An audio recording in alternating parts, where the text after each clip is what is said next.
ജലാശയങ്ങളിൽ അപകടത്തിൽപ്പെടുന്നവരുടെ ജീവൻ രക്ഷിക്കാൻ ഇനി അഗ്നിരക്ഷാ സേനയിലെ സ്ത്രീകളും. തിരഞ്ഞെടുക്കപ്പെട്ട 17 സ്ത്രീകളിൽ വയനാട്ടിൽ നിന്നുള്ള 2 പേരും ഉൾപ്പെട്ടിട്ടുണ്ട്. ഗാനറ്റ്സ് എന്ന കടൽപക്ഷിയുടെ പേരാണ് സംഘത്തിന് നൽകിയത്. എൻ്റെ കേരളം പ്രദർശനമേളയിൽ പ്രത്യേക സ്റ്റാൾ ഇവർക്കായി ഒരുക്കിയിരുന്നു.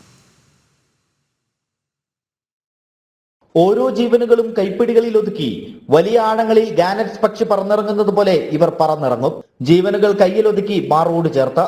അതിനായി അഗ്നിരക്ഷാ വകുപ്പിൽ നിന്നും തെരഞ്ഞെടുത്ത 17 പേർക്കാണ് പ്രത്യേക പരിശീലനം നൽകിയിരിക്കുന്നത്.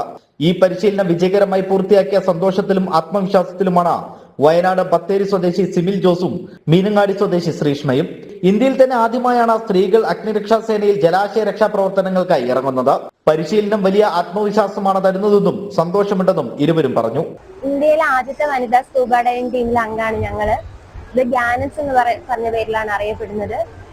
ഞങ്ങൾക്ക് ഫയർഫോഴ്സിന്റെ കീഴിൽ IITWR ഫോർട്ടേഴ്സിൽ വെച്ചിട്ടാണ് ഇതിന്റെ പരിശീലനം കിട്ടിയത്. 25 മുതൽ 30 മീറ്റർ വരെ ആഴത്തിൽ ഡൈവ് ചെയ്ത് ബോഡി റിക്കവർ ചെയ്യാനും അതുപോലെ തന്നെ രക്ഷാപ്രവർത്തനങ്ങൾക്ക് വേണ്ടിയിട്ടുള്ള പരിശീലനം ഞങ്ങൾക്ക് കിട്ടിയിട്ടുണ്ട്. ഞങ്ങൾ രണ്ടുപേരും വയനാട് സ്വദേശികളാണ്. ഇവിടെ കൽപ്പറ്റ ഫയർ ആൻഡ് റെസ്ക്യൂ സ്റ്റേഷനിലാണ് വർക്ക് ചെയ്യുന്നത്. പിന്നെ ഈ സ്കൂബ ഡൈവിംഗ് ടീം ഞങ്ങൾ 24/7 നമ്മളിവിടെ അവൈലബിൾ ആണ്. വയനാട് ജില്ലയിൽ എവിടെ അപകടം നടന്നാലും നമുക്ക് അവിടെ ചെന്ന് റെസ്ക്യൂ പ്രവർത്തനങ്ങൾ നടത്താൻ സാധിക്കും.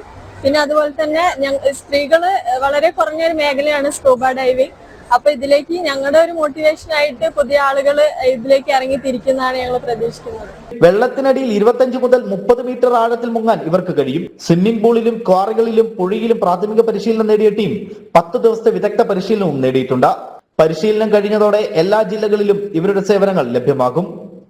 ജനം, വയനാട്.